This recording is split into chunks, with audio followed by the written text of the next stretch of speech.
XL. The Valley of the Shadow. When the first bitterness was over, the family accepted the inevitable and tried to bear it cheerfully, helping one another by the increased affection which comes to bind households tenderly together in times of trouble. They put away their grief, and each did his or her part toward making that last year a happy one. The pleasantest room in the house was set apart for Beth, and in it was gathered everything that she most loved: flowers, pictures, her piano, the little work table, and the beloved Pussy's father's best books found their way there: Mother's easy chair, Joe's desk, Amy's finest sketches, and every day Meg brought her babies on a loving pilgrimage to make sunshine for Auntie Beth. John quietly set apart a little sum that he might enjoy the pleasure of keeping the invalid supplied with the fruit she loved and longed for. Old Hannah never wearied of concocting dainty dishes to tempt a capricious appetite, dropping tears as she worked, and from across the sea came little gifts and cheerful letters, seeming to bring breaths of warmth and fragrance from lands that know no winter. Here, cherished like a household saint in its shrine, sat Beth, tranquil and busy as ever, for nothing could change the sweet, unselfish nature. And even while preparing to leave life, she tried to make it happier for those who should remain behind.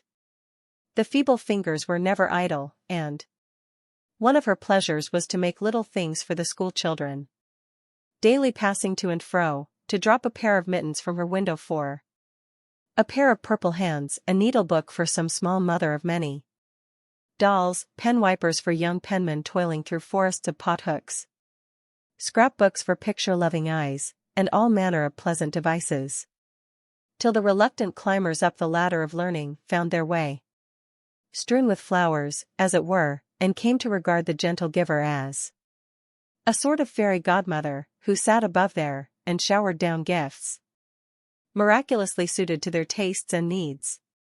If Beth had wanted any reward, she found it in the bright little faces always turned up to her window, with nods and smiles, and the droll little letters which came to her, full of blots and gratitude. The first few months were very happy ones, and Beth often used to look round, and say, "How beautiful this is," as they all sat together in her sunny room, the babies kicking and crowing on the floor, mother and sisters working near, and father reading, in his pleasant voice, from the wise old books which seemed rich in good and comfortable words, as applicable now as when written centuries ago. A little chapel, where a paternal priest taught his flock the hard lessons all must learn, trying to show them that hope can comfort love, and faith make resignation possible. Simple sermons, that went straight to the souls of those who listened, for the father's heart was in the minister's religion, and the frequent falter in the voice gave a double eloquence to the words he spoke or read. It was well for all that this peaceful time was given them as preparation for the sad hours to come, for, by and by, Beth said the needle was so heavy, and put it down forever. Talking wearied her. Faces troubled her, pain claimed her for its own, and her tranquil spirit was sorrowfully perturbed by the ills that vexed her feeble flesh. Ah me! Such heavy days, such long, long nights, such aching hearts and imploring prayers, when those who loved her best were forced to see the thin hands stretched out to them beseechingly, to hear the bitter cry, "Help me, and to feel that there was no help. A sad eclipse of the serene soul, a sharp struggle of the young life with death, but both were mercifully brief, and then, the natural rebellion over, the old peace returned more beautiful than ever. With the wreck of her frail body, Beth's soul grew strong, and, though she said little, those about her felt that she was ready, saw that the first pilgrim called was likewise the fittest, and waited with her on the shore, trying to see the shining ones coming to receive her when she crossed the river. Joe never left her for an hour since Beth had said, "I feel stronger when you are here." She slept on a couch in the room, waking often to renew the fire, to feed, lift, or wait upon the patient creature who seldom asked for anything, and tried not to be a trouble.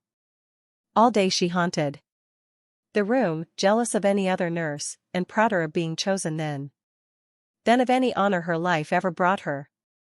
Precious and helpful hours to Jo, for now her heart received the teaching that it needed, lessons in patience were so sweetly taught her that she could not fail to learn them, charity for all, the lovely spirit that can forgive and truly forget unkindness, the loyalty to duty that makes the hardest easy, and the sincere faith that fears nothing, but trusts undoubtingly.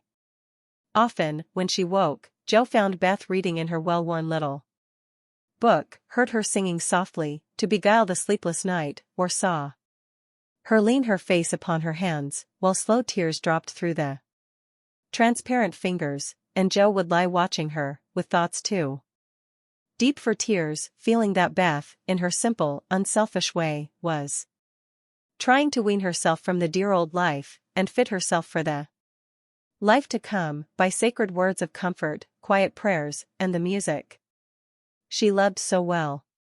Seeing this did more for Jo than the wisest sermons, the saintliest hymns, the most fervent prayers that any voice could utter, for, with eyes made clear by many tears, and a heart softened by the tenderest sorrow, she recognized the beauty of her sister's life, uneventful, unambitious, yet full of the genuine virtues which smell sweet, and blossom in the dust, the self-forgetfulness that makes the humblest on earth remembered soonest in heaven, the true success which is possible to all.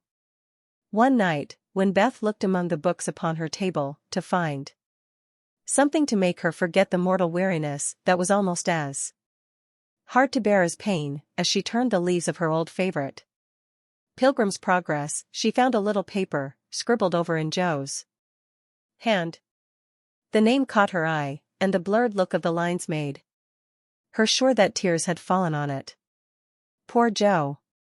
She's fast asleep, so I won't wake her to ask leave, she shows me all her things, and I don't think she'll mind if I look at this, thought Beth, with a glance at her sister, who lay on the rug, with the tongs beside her, ready to wake up the minute the log fell apart. My Beth, sitting patient in the shadow till the blessed light shall come. A serene and saintly presence sanctifies our troubled home. Earthly joys and hopes and sorrows break like ripples on the strand of the deep and solemn river, where her willing feet now stand. O my sister, passing from me, out of human care and strife, leave me, as a gift, those virtues which have beautified your life. Dear, bequeath me that great patience which has power to sustain a cheerful, uncomplaining spirit in its prison house of pain. Give me, for I need it sorely, of that courage, wise and sweet, which has made the path of duty green beneath your willing feet. Give me that unselfish nature, that with charity divine can pardon wrong for love's dear sake. Meek heart, forgive me mine. Thus our parting daily losseth something of its bitter pain, and while learning this hard lesson, my great loss becomes my gain. For the touch of grief will render my wild nature more serene. Give to life new aspirations, a new trust in the unseen. Henceforth, safe across the river, I shall see forevermore a beloved, household spirit waiting for me on the shore. Hope and faith, born of my sorrow, guardian angels shall become, and the sister gone before me, by their hands shall lead me home.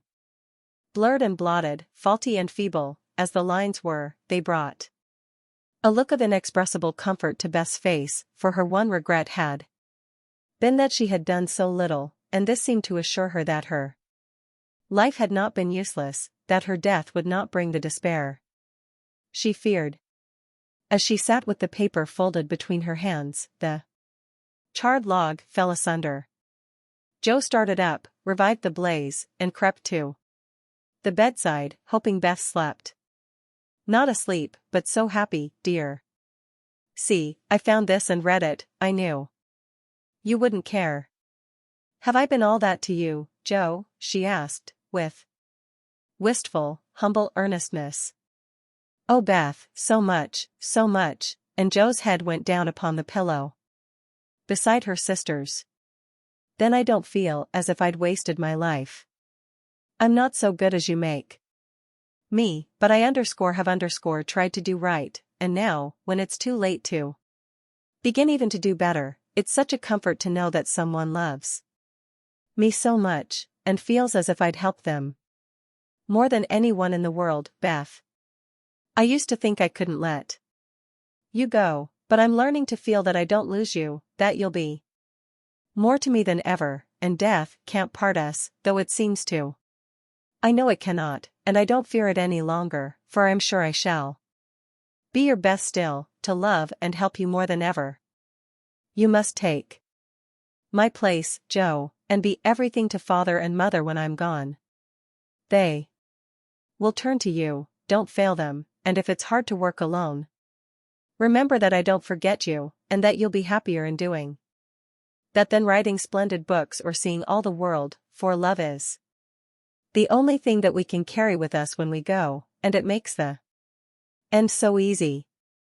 I'll try, Beth, and then and there Joe renounced her old ambition, pledged herself to a new and better one, acknowledging the poverty of other desires, and feeling the blessed solace of a belief in the immortality of love.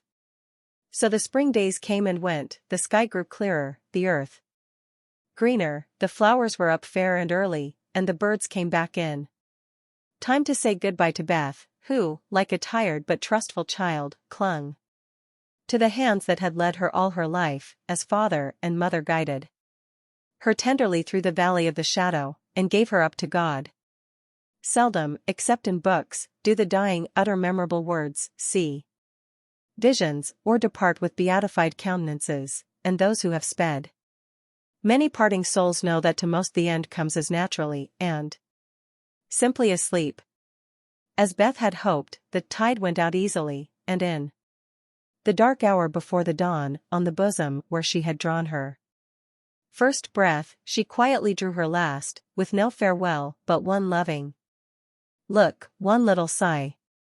With tears and prayers and tender hands, mother and sisters made her ready for the long sleep that pain would never mar again, seeing with grateful eyes the beautiful serenity that soon replaced the pathetic patience that had wrung their hearts so long, and feeling, with reverent joy, that to their darling death was a benignant angel, not a phantom full of dread. When morning came, for the first time in many months, the fire was out. Joe's place was empty, and the room was very still.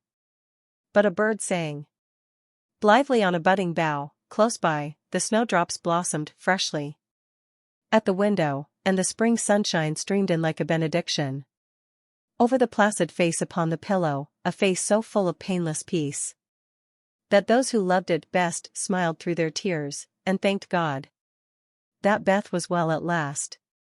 Illustration, tailpiece. Illustration, sat staring up at the busts,